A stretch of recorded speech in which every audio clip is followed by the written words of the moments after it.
We're going to talk about basic base moldings, casing moldings for around doors and windows, and then just some ancillary trims that you might use in your job. We'll start with the base moldings. Conestoga has, again, a number of base moldings I'll go through in a moment. Bear in mind, all the base molding is a chunk of wood, X high by 96 inches long with a profile at the top. So logically, you can take any piece of any size material. Say you want an 8-inch tall base. Order an 8-foot long by 8-inch tall piece of solid wood, 3/4 thick, and put a door edge profile on it. Any door edge profile. PRS2 is nice. Get more ornate with an H2 or an E2. Whatever you want to do to the top edge is just a door profile. Conestoga does have some standard kind of run-of-the-mill bases we've all grown up with, and that's what I'm going to go through now.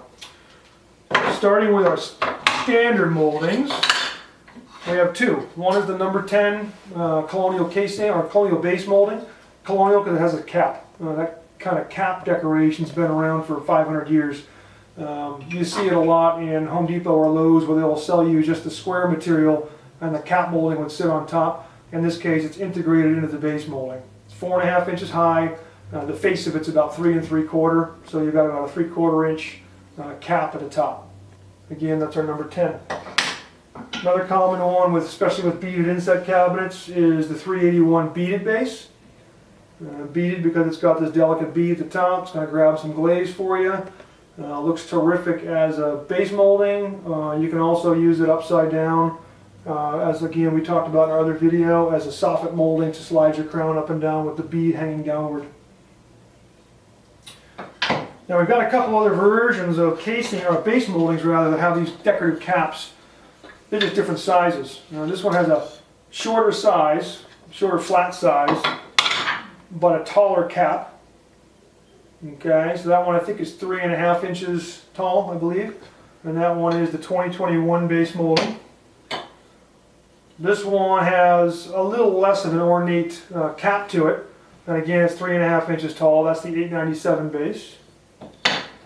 And now, this is the same as that 897, but it's taller yet. This one's 5.5 inches wide, and it's the 898 base. So these are going to be able to cover larger expanses. A lot of times you're trying to meet up with some of the old farmhouse trims that were taller, and that will allow you to do that. Let's move on to our casing moldings. Casings traditionally, and if you walk into Home Depot or Lowe's, they're going to talk about clamshell and colonial.